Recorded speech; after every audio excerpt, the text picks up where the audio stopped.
Most of you aren't subscribed. Make sure to subscribe, as it helps out the channel.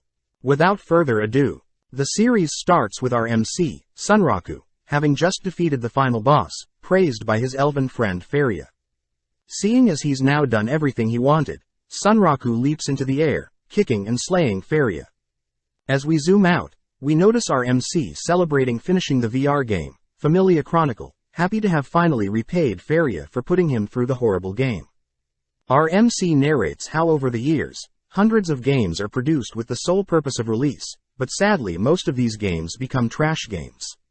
Additionally, there are people who take pleasure from diving in and beating these trash games. These people are referred to as freaks, and our MC Rikuro Hizutome is one of these freaks, given the nickname Trash Game Hunter.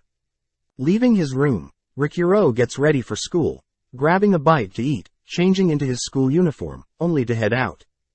Being a student of Mahanoki High School, Rikuro trudges through the school halls, clearly exhausted from staying up and playing games.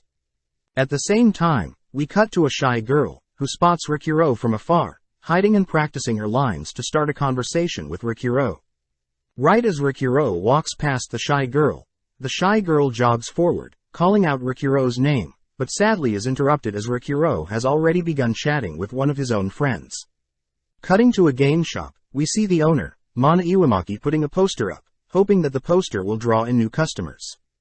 Just then, the shy girl, Rei Saiga, enters the store, greeting Mana, only to scan the store to see if Rikuro is nearby. Seeing Rei so focused, Mana tells Rei Rikuro isn't present today, teasing Rei, as Mana is jealous of Rei's youthful personality. Mana tells Rei that the last she's heard from Rikuro is that he is supposedly playing the trash game, Familia Chronicle, a VR game that has trash NPC dialogue, outrageous enemy attack patterns and hundreds of software bugs. On top of that, Mana states that it takes true skill to be able to even defeat the first boss, making raging a common thing among people who attempt the game. Before Rei can learn more about the game, Rikuro appears, greeting Mana, but as Mana tries to introduce Rei to Rikuro, Mana notes that Rei is gone.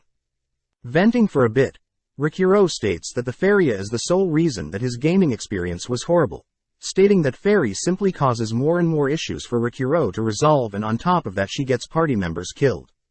Amazed that Rikuro didn't give up even after all that suffering, Rikuro reveals that the sole reason he put up with all the annoying bugs and NPC interactions is so he can beat up Faria during the final cutscene of the game. Happy to see that Rikuro is satisfied with his performance, Mana notices Rei listening in on their conversation, asking if Rikuro would like to try out a non-trashy game this time. Suggesting Shangri-La Frontier, Mana explains that in terms of enjoyment, the game has been specifically designed for players to enjoy, piquing Rikuro's interest. Heading home, Rikuro begins reading up on Shangri-La Frontier, learning that the game has the Guinness World Record for the most players logged in at once. Apparently, the story of the game involves a mysterious group of aliens from space who had crash-landed on the game's planet, where a society of medieval robotic aliens begin to foster. Fascinated by the sci-fi elements of the game along with the thousands of positive reviews, Rikuro boots up the game. Rikuro also learns that Utopia Entertainment Software, along with genius programmer, Tsukuyo Tsukuri, who was the lead programmer for Shangri-La Frontier, getting Rikuro even more excited about the game's world. Placing on the VR headset, Rikuro opens up the game's start menu, forced to craft his own character. Sifting through the thousands of character classes, Rikuro reasons that the Twin Blade Mercenary class sounds pretty flexible, choosing it and moving on to his character's origins. Stumbling across a Wanderer, Rikuro is happy to hear that Wanderers have low defense, but in exchange players have increased luck, allowing for a higher critical strike chance along with a higher loot drop rate. Finally, Rikuro is prompted with the character accessories, shocked that the game gives the player so much freedom with their character designs. Finishing up the final touches, Rikuro unveils his almost naked avatar, proud of the final touches. Rikuro explains that he's personally not into any flashy designs for his character, always preferring powerful weapons over valuable armor. Luckily, Rikuro was able to sell his starting equipment to help for later expenses, but he reasons that he should at least hide his face, hence the bird mask. Finally, Rikuro's game name, Sunraku, is derived from his real-life name, and is a gamer name that Rikuro uses constantly. Just like that, Sunraku is born, only to confirm his final build, laying down and skipping the beginning game dialogue and thrust it into a forest. Checking out the realistic environment, Sunraku notes how his avatar's movements feel very realistic, running towards a tree, only to begin climbing it.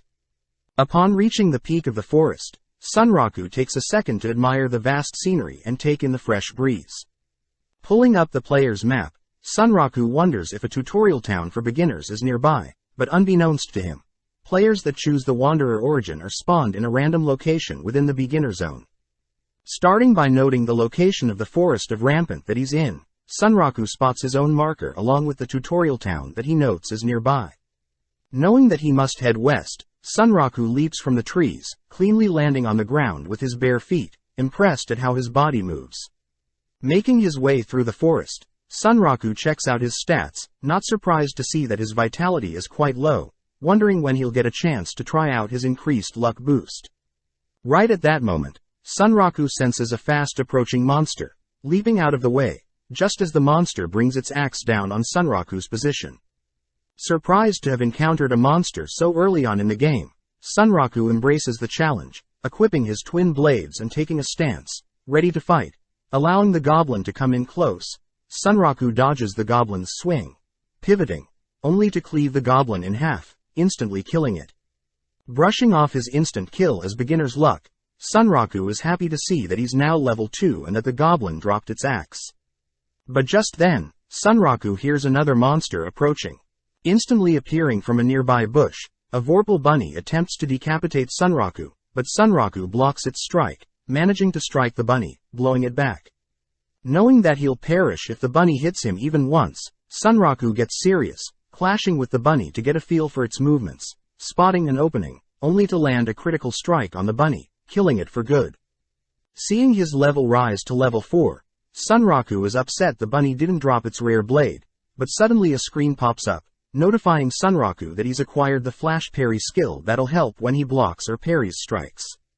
Seeing the newly acquired skill, Sunraku realizes that the game allows players to integrate their own fighting styles, wondering what types of fighting styles he could bring into this game. Excited with the lack of bugs he's personally encountered, Sunraku continues through the forest, trying out his new spin-slash attack on a nearby ogre, but admits he doesn't like how the skill leaves him wide open. Shown to have reached level 12, Sunraku puts his stat points into his stamina, continuing the hunt for the rare blades the Vorpal bunnies wield. After defeating 50 bunnies, Sunraku had finally acquired a pair of rare Vorpal chopper blades that deal bonus critical damage. Checking out his current stat, Sunraku notes that out of all his skills, Screw Pierce is the most useful. Checking where he needs to go, Sunraku realizes that he's quite far away from his initial checkpoint, reasoning it would be best to head to the second nearest town, Secondale.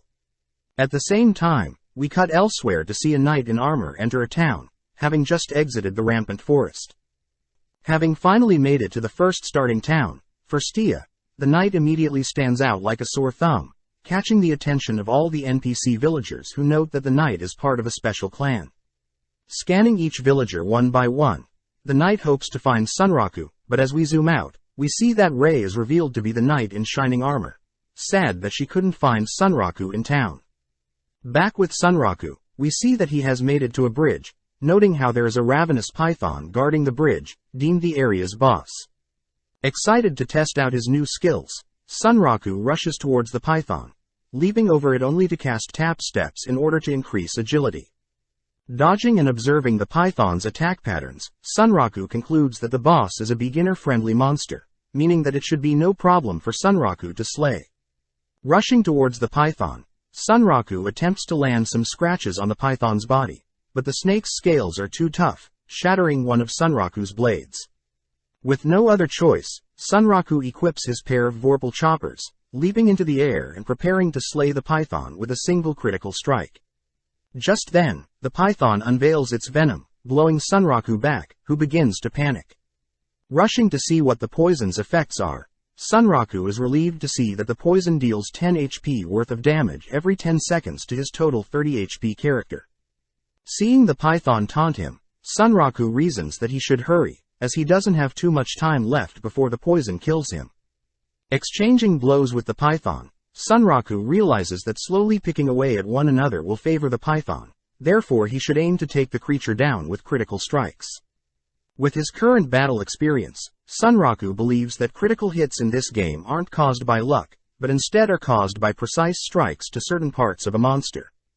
Since the python's skin is too tough, Sunraku attempts to decapitate the python, but is disappointed to see the creature parry Sunraku's slashes. With no other option, Sunraku uses his screw-pierce skill, opening up a small hole in the python's scales. Piling on strikes and slashes on the exposed wound, Sunraku manages to land multiple consecutive critical strikes, but before he can continue, Sunraku senses the python's tail coming towards him, jumping before he's struck by the tail. As Sunraku begins falling, he realizes the python is ready to gobble Sunraku up, scolding himself of underestimating the game's difficulty, believing that Shangri-La Frontier would be just like any other trash game he played.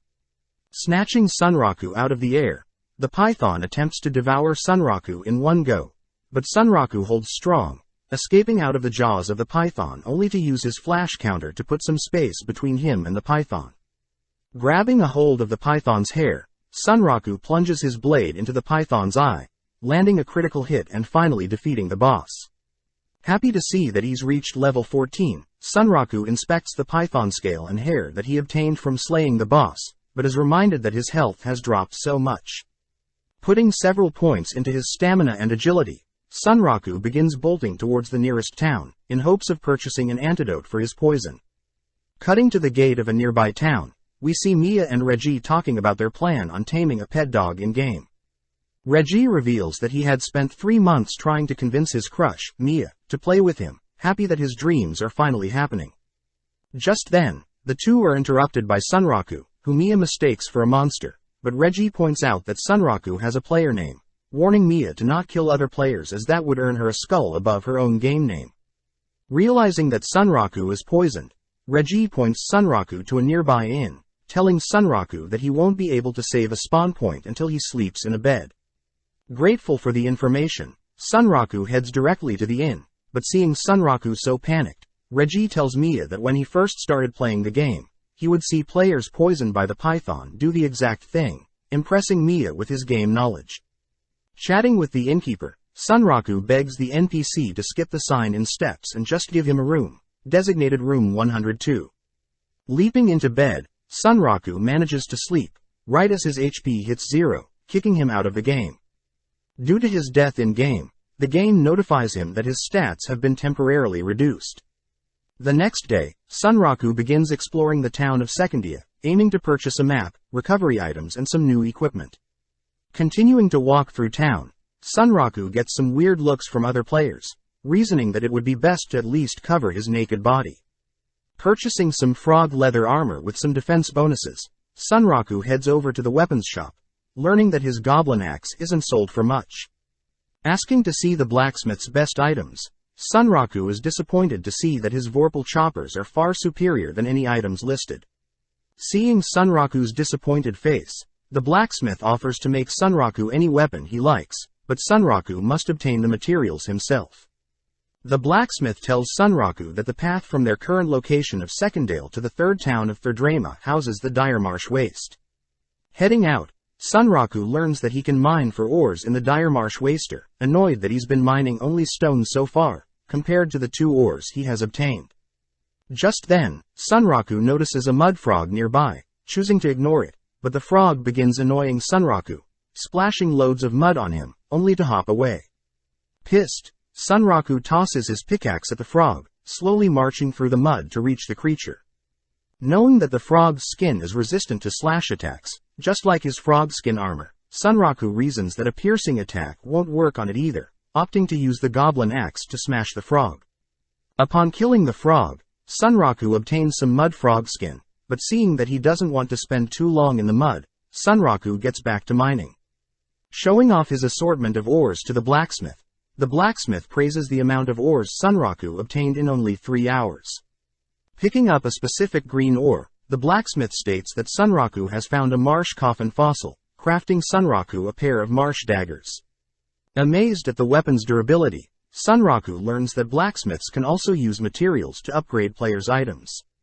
Before Sunraku leaves, the blacksmith advises Sunraku to be careful at night, as the types of nocturnal monsters that spawn at night are quite dangerous, but nonetheless, with Sunraku's death penalties all gone, he gets fired up wanting to try out his new items on these nocturnal monsters. Elsewhere, we notice that the python guarding the bridge has respawned, but stepping up as its challenger is Rei. Charging up a strike, Rei manages to cleave off the monster's head in one go, distracted as she still wants to find Sunraku in this game, deducing that he must be in the town of Secondale. Cutting back to Sunraku, we see him facing off against a red-cap goblin, noting how nocturnal monsters are indeed quite aggressive. Attempting to read the goblin's movements, Sunraku is amazed by the speed and techniques the goblin is using, praising it as it doesn't compare to any monster he's fought before.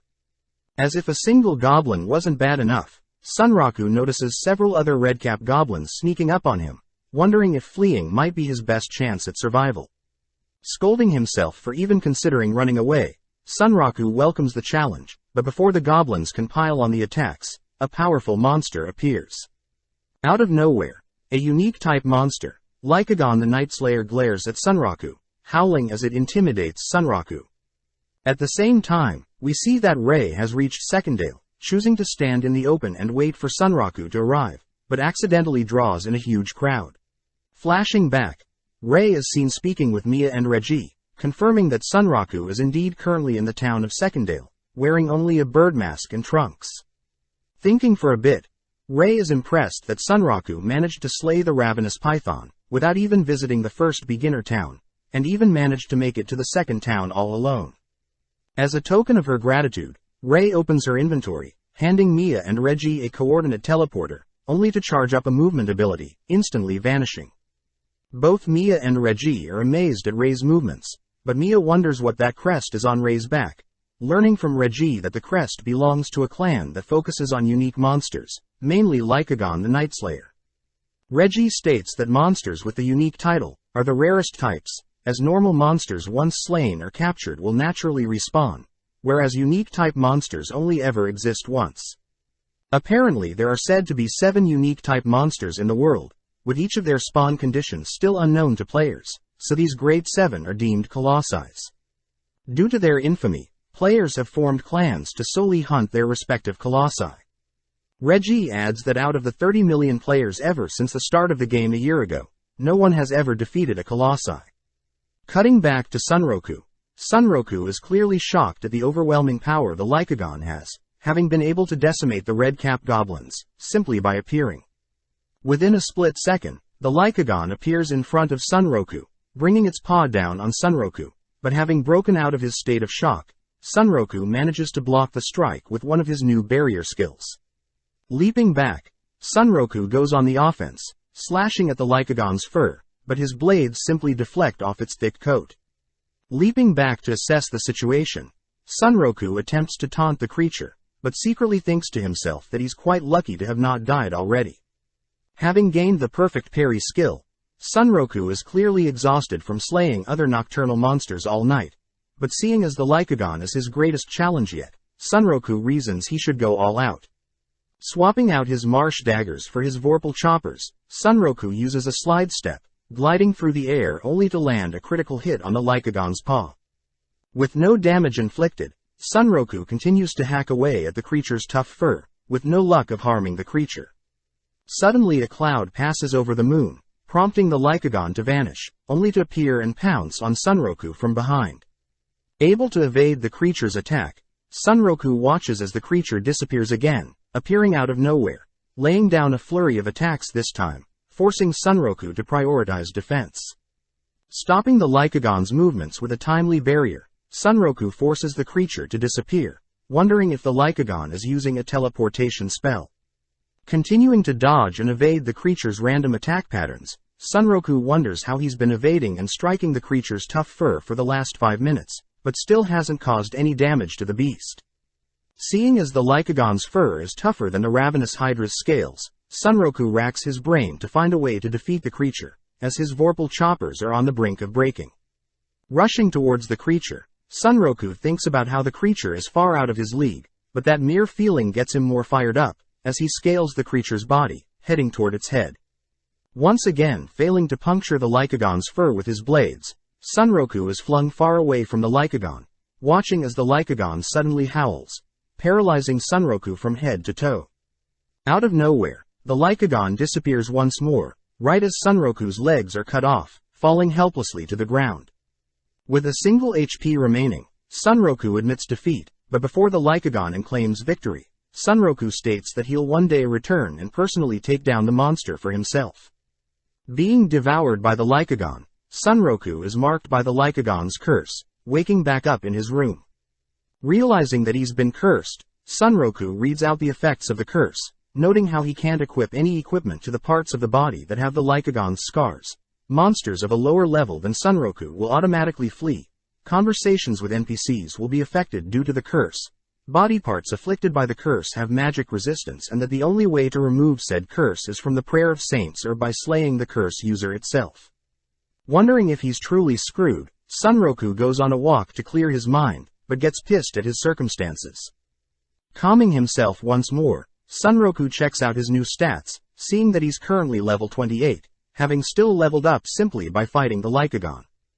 Beginning to distribute his level points, Sunroku ends up placing most of the points in agility and stamina, once again panicking as his defense is so weak, he'll probably perish after a single attack.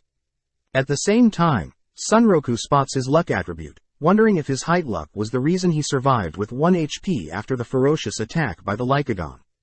Trying to think of a plan moving forward, Sunroku suddenly spots a bunny nearby, wondering if it's related to a Vorpal bunny, chasing after it.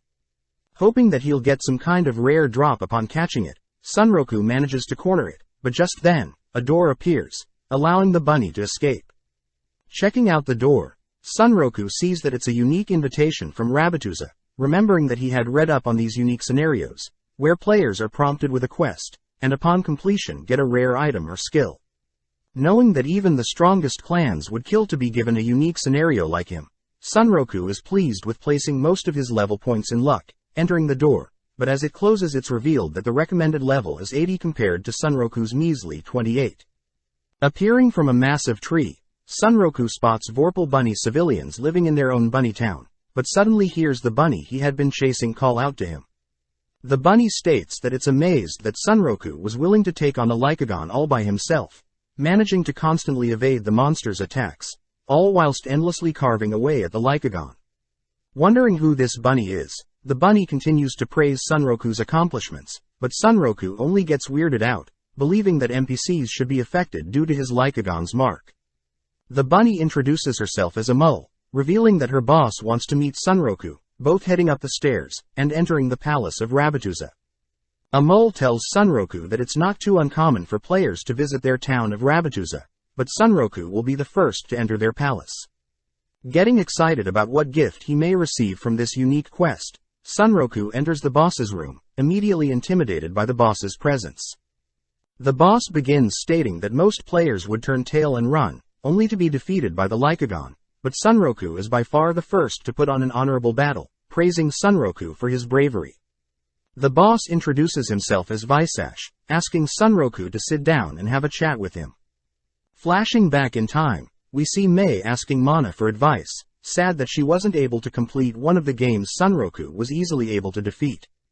Cheering Mei up, Mana states that Mei is very skilled at learning complex games, but if she wants to have a reason to play with Sunroku, she should prioritize broader games, where she can learn about fundamentals used in both trashy and great games. Mana proudly introduces Mei to Shangri-La Frontier, hence this was the moment that started Mei's adventure in the Shangri-La Frontier, hoping to be skilled enough to keep up and maybe even teach Sunroku about Shangri-La Frontier. Cutting to the present day, Mia is back in the game shop, once again seeing if Sunroku is present, but Mana notices her, teasing her only to tell Mia that Sunroku is probably spending his entire free time on Shangri-La Frontier. Sad to hear this, Mia admits that she had been searching for a while across multiple towns, but had no luck finding Sunroku. Laughing at Sunroku's unpredicted gaming behavior, Mana encourages Mia to continue searching and that when she does eventually find Sunroku, she should confess her love to him, making Mia all red. Back at Sunroku's home, we see his little sister, Rumi Hizutome, heading out, all whilst he begins reading up on various other player experiences with the tour of Rabbituza. One of the known Rabbituza side quests are triggered when a player slays a higher level monster than the player's current level, using a Vorpal weapon. Upon slaying the monster, a Vorpal bunny will appear, inviting the player to attempt a side quest, where a player is required to save the town of Rabbituza from a Ligonian python. Upon the quest's completion, the player will earn an enchant Vorpal spell, but hearing these conditions, Sunraku notes how this was nothing compared to what he went through. Flashing back, we pick back up from when the boss bunny, Visash, asks if Sunraku would like to have a little chat, praising Sunraku's Vorpal soul. Wondering what a Vorpal soul is, Sunraku realizes that this may be a training quest, where he may earn unique buffs. With no reason to refuse, Sunraku gets onto his knees, bowing his head as he calls Visash older brother. Hearing Sunraku respect him, Visash stands up, glaring at Sunraku only to slowly march towards him, intimidating Sunraku.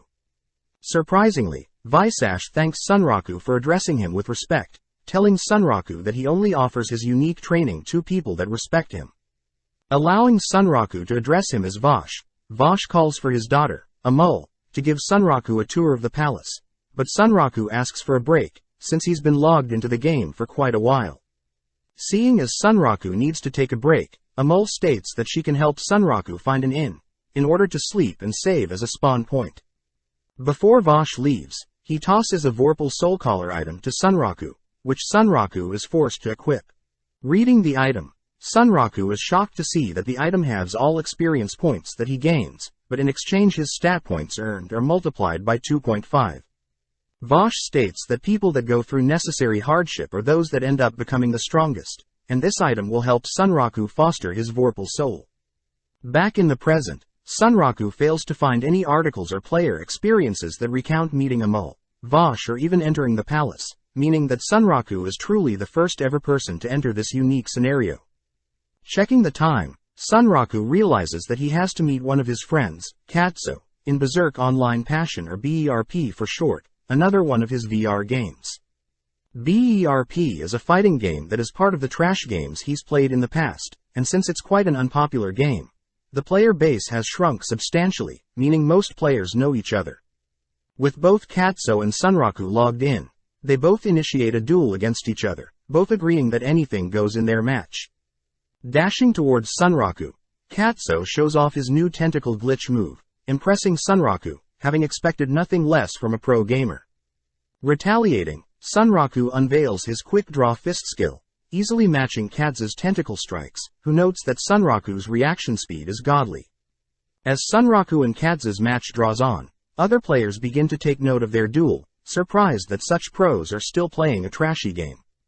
Unfortunately, a bug in Katsu's texture allows Katsu to defeat Sunraku, unable to defend the bugged strike. Sitting down and catching up with one another, Katsu asks Sunraku if he's truly been spending time on Shangri-La Frontier, laughing at Sunraku's normie behavior. Sunraku tells Katsu about the existence of the 7 colossi, adding that only 4 of them have ever been discovered. Additionally, Sunraku states that he had encountered one of them, claiming that he'll only stop playing once he becomes the very first to defeat one of them. Seeing Sunraku's passion, Katsu admits that he might give the game a go, but adds that he's also messaged another one of their friends about Sunraku playing Shangri-La Frontier. Cutting to a purple-haired girl, Arthur Pencilgun, we see Arthur nonchalantly player killing a group of adventurers in Shangri-La Frontier, notified that Sunraku has started playing the game as well, all whilst we notice Arthur is currently level 99. Back with Sunraku, we see him exiting Rabbituza with Amul, who states that she can create teleportation gates to and from Rabbituza anytime she wants. Wondering why Sunraku has chosen to leave Rabbituza, Sunraku admits that he would love to explore the palace a lot more, but states that he wants to first head over to the third town, Thirdrama, before he continues. Sunraku tells Amul that since summer break has started, hundreds of other players have begun playing Shangri-La Frontier as well, therefore the starting town for Stia has been recently swarmed, and players have been fighting over resources, monster kills and mining spots. Fearing that his current town of Secondia will soon be swarmed with new players as well, Sunraku reasons that he should make his way to the third town of Thirdrama, where he has read as a far bigger location, and only then will Sunraku be able to focus on his unique Rabbituza quest. Happy to hear Sunraku's plan, Amul offers to accompany him, sending Sunraku a party invitation, and reminding Sunraku that he can only enter and exit Rabbituza with her. Upon accepting the quest, Sunraku checks out Amol's stats, amazed that she exceeds him in every category, except speed. Believing the Lycagon's mark is probably one of the conditions to meet Amol and Vosh, Sunraku asks for Amol to hop on his shoulder, beginning to head out of town. Just then, the two are stopped by two other players, both adoring Amol's adorable looks. Asking Amol themselves how they can tame a bunny like her, Sunraku is forced to stop Amol from explaining her reasons for being with him, quickly running off, but gets a photo taken of them together. Now outside the town, Amol asks for Sunraku's plan, but Sunraku is distracted by one of the conditions of his curse. Seeing a goat rushing towards them, Sunraku tests to see if his Lycagon's curse will scare off the lower-level monster, but right on cue, the goat changes courses, instead fleeing from Sunraku. Taking the opportunity to run after the goat, Sunraku manages to cut off the goat's escape path. Sunraku follows up by plunging his blade into the goat, killing it. Praising Sunraku's speed, Sunraku states that he's now verified that he can use the curse to his advantage, therefore he plans to ignore all weaker monsters on their journey, and instead will be heading straight for the next area's boss. With both Amol and Sunraku running to their next destination, Sunraku stops to check his map, confused as the area's boss is supposed to be in the swamp they're currently in. Having left town without asking other players about the next area's boss, Sunraku learns from Amol that the boss they'll be facing is called the Mud Digger, recommending Sunraku that it's crucial to find a way to hold the creature in place. With Amol sensing the boss fast approaching, both Sunraku and Amol watch as the creature emerges from the mud, all whilst Sunraku thinks about the unique feature of the swamp terrain, walking state, a feature that forces players to have one foot in the mud at all times, restricting fast-moving players like Sunraku. Check out one of our other videos on the screen or in the info card above. Subscribe, like and comment.